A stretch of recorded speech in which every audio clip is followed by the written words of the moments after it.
Lepo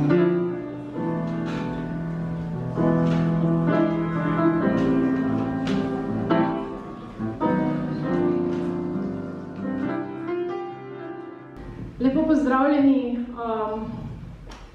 Ne znam povedati, kako sem v tem trenutku hvaležna in srečna, da se to odvija, kar se ravnokar odvija, da vas je toliko prišlo danes na ta večer, ki je bil res zastavljen za srčno željo in z veliko enega entuzijazma do človeka, do ljubezni, do moških in do žensk. Ta svet, v te potrošniško družbo, pač, ki te sili v to, da služiš denar in da si v nekem sistemu, ne glede na to, kako močno si pač pod tem pritiskom, vsake toliko življenje skuša v bistvu potrkati na tvoja vrata in te spomniti, glej, to moraš delati. To se imenuje poslanstvo ali pa poklic, rečejo eni tudi, ker si poklican, no in jaz sem to začutila takrat pred diplomo, imela sem 1 leto luksuznega slovenskega staža in sem rekla, Maja, kdaj, če ne zdaj, napiši to knjigo, ki si jo že 5 let pišeš med svoje cilje. In ja, v bistvu trenutku, ko sem se spravila zraven, se je knjiga oziroma vsa ta vsebina izlila iz mene na papir in nastala je knjiga Pot do nje. To je moj prvenec, povsem intuitivna knjiga za moške, o tem, kako ljubiti, razumeti sodobno žensko. Ali po domače povedano, ta knjiga ti razloži, zakaj sodobna ženska nikoli ne ve, kaj bi rada. To poslanstvo svoje, ki mu želim slediti, in to je prebujati ljudi k ljubezni, k pristnosti, k intuiciji. Dostikrat gledam pare, ne, in pač vidiš pač en par, danes jih je tukaj tudi veliko, ne, in potem si vedno predstavljam, ta dva sta v enem trenutku se zaljubila in sta imela tiste dneve. Se spomnite? Vsi smo jih doživeli, že zdaj se pa spomnimo teh dnevov, ko smo se zaljubili. Ko je on bil celi nor na njo in sta si pisala celo noč SMS-e, in koliko hodiš po cesti, pa 3 minute se že smejiš, pa šele po 3 minutah ugotoviš, da se smejiš in tak dalje. Kaj je to v bistvu, če smo zdaj spet globoko iskreni? To smo tisti pravi mi, to smo mi.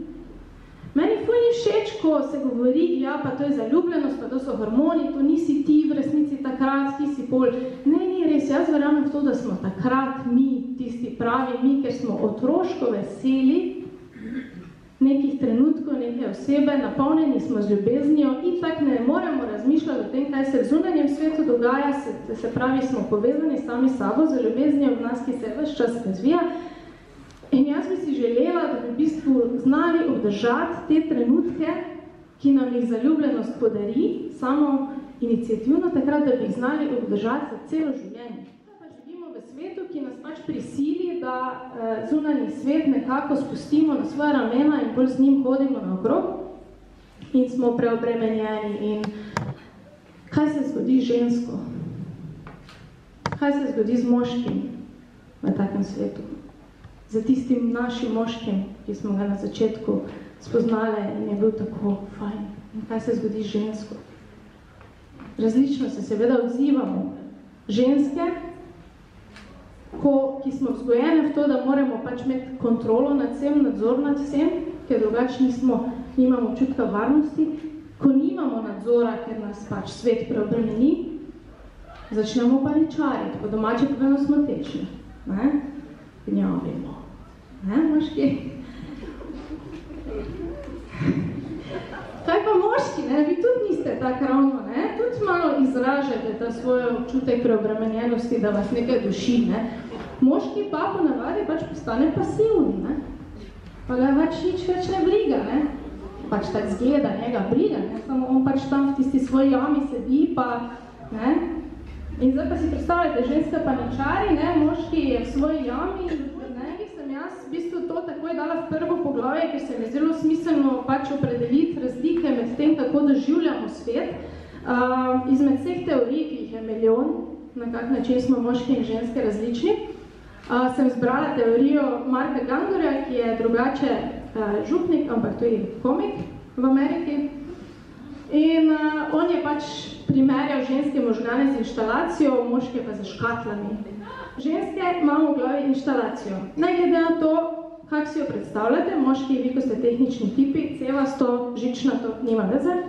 Važno je, da veste, da to non-stop leti. To non-stop leti. To, kakorkoli pride informacija v žensko glavo, se razleti na 5000 kosov, se tam poveže z 15 000 drugimi kosi, ki so tam že odprej iz drugih situacij in iz tega nastanejo molekule, jaz temu rečem, nekih določenih sklepov, scenarijev, zgodb, predvidevanj, pričakovanj, ne, in tako naprej. Medtem ko moški, ne, pa valjda, to je zdaj pač že vemo, ste bolj enostavni in imate v glavi škatle. In ne samo to, da imate v glavi škatle, kar že tak samo po sebi zveni enostavno, ampak imate tudi vsako škatlo samo za eno stvar. Ne? Se pravi, moški nima škatle celi life, ne? Pa potem še zraven moj avto, ampak ima za vsako stvar eno škatlo. Moje stanovanje, lahko to je skupno. Stanovanje, avto, služba, ženska, druge ženske, ne? Pač, ja, mislim, sem rekla za vsako stvar eno škatlo, ne? Ima pa tudi eno vitalno škatlo, ki je res pomembna v njegovem življenju in to je prazna škatla. Prazna škatla je takrat, ko navadi jo doživimo, ne? Zdaj tu, hvala Bogu, ne vidim dobene, so vsi moški prisotni, dobro. Ko moški, na primer, sedi pred televizijo, zre skozi ekran, ne?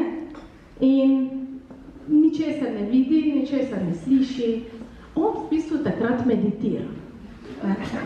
Ja, se on ne ve, da meditira, ampak on v bistvu takrat izklopi možgane dana off. Tukaj ženske poskušamo v bistvu v tisti neki oblekah za jogo, pa lotosov položaj, pa joga podloga, pa mir, pa glasba, pa svečke, pa vse to, ne?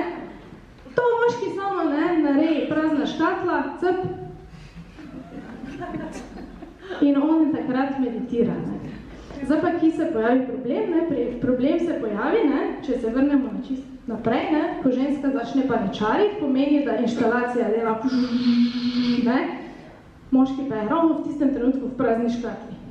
In ona bi se zdaj rada pač z njim pogovorila, o tem svojem ne, o tej paniki, ker mi ženske pač, ko imamo neko paniko, ko moramo dati ven, ne, ker ne vzdržiš več tega šumenja in blistanja, ne, in pač, če moški ni takrat v pripravljenosti, kar ni, če je v prazni škatli, ne, se zgodi kaj moški, tehnični tipi?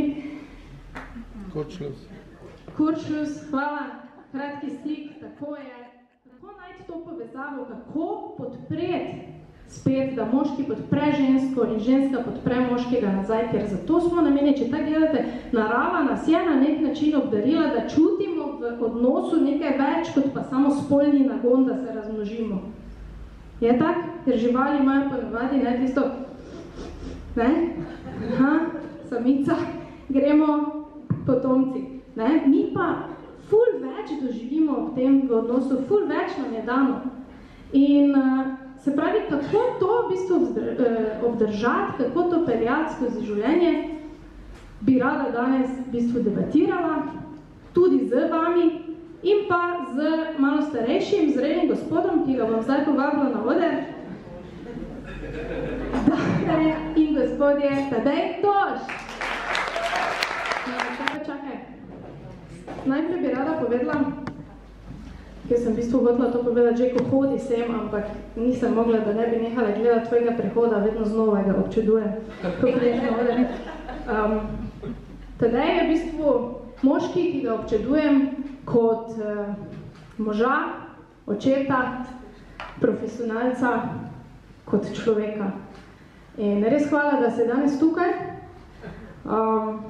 Zdaj pa bi rada v bistvu povedala še nekaj in sicer, kaj tebi že kdo povedal, koliko si ti lep moški? Mislim, gledajte te oči, pogledajte to lepo, elegantno čelo modrosti, ta stas. Se strinjate, ženske, moški? Mislim, to je res lep moški. Tadej, kako se zdaj počuti? malo mi je narodno. No, to pomeni, da nekaj se je sprožilo v tebi.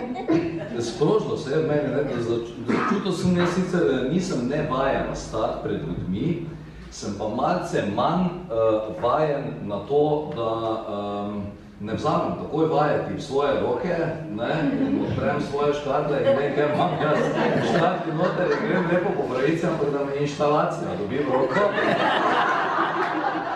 In verjetno bodo gospodje vedeli, o čem govorim približno, da je to en tak trenutek, ko enostavno stojiš, prepuščen si, veš, da bo najverjetneje se končalo v redu in srečno, ampak ne veš čisto točno, kaj se dogaja. In zelo hitro se, potem ko se vzpostavi komunikacija, odnos in tako se ta trenutek pozabi, gre se hitro naprej, ampak je zelo zanimiv trenutek. Boš ga še malo užival? Jaz uživam absolutno že od ideje, od prvega maila, ki si ga poslala, do danes je pod samih malih, drobnih užitkov, ki kulminirajo v svojšnjem srečanju, kjer bomo delili užitek skupaj. No, me veselim. Zdaj pa, torej, rekel si, da ti je nerodno, ampak malo si da... Ne, ni več, blom je. Ampak ti se tega pa zdaj čutiš. I'm in business. Sem te malo pozdvignila, ali si ti samoumevno pozdvignjen že? Ne, nisem pozdvignjen.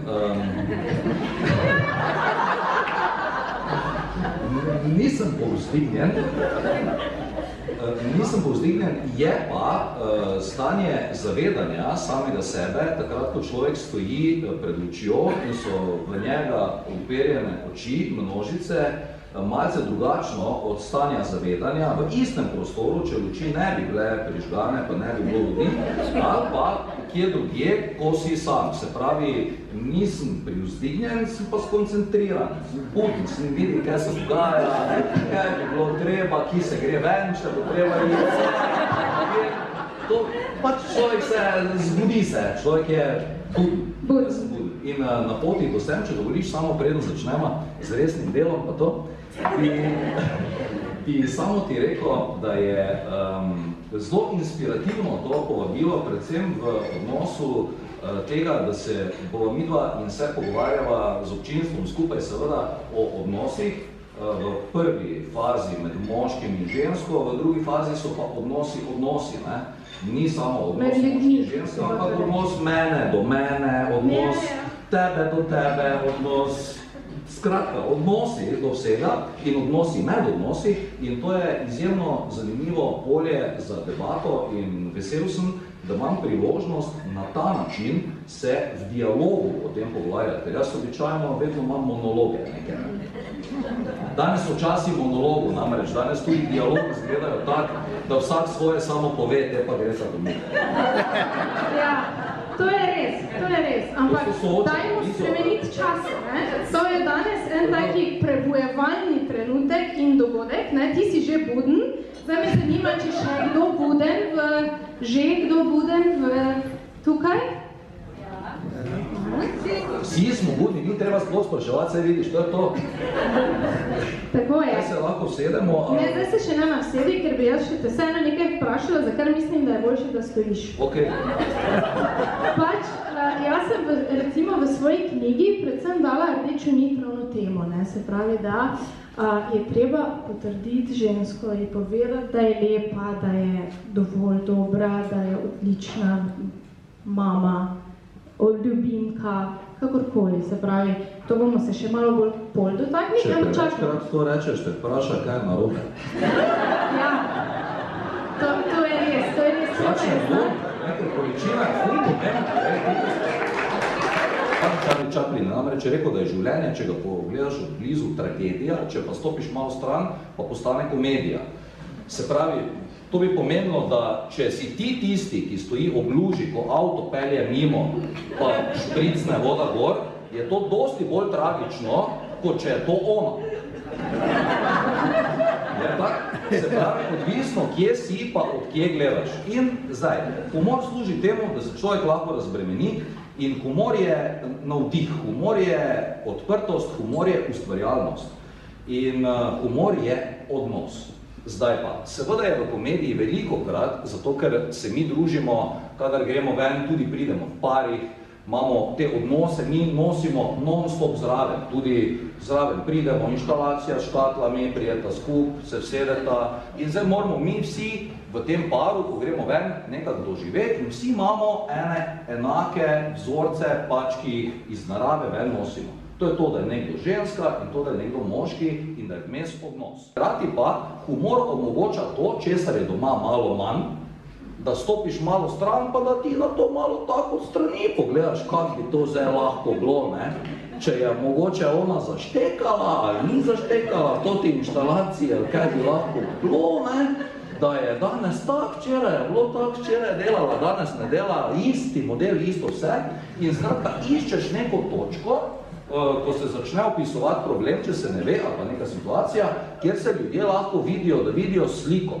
Se pravi, da mi svoje življenje lahko vidimo kot sliko, ki postane dvodimenzionalna, ne tro, in naenkrat dobimo distanco, mi nismo v zgodbi, ona postane tanka, lažje pregledna in seveda bolj rahla, zaradi tega pa lahko tudi zabavna. Ker zabava je igrivost, zabava je lahkotnost, zabava je neobremenjenost in to je pravzaprav tudi humor.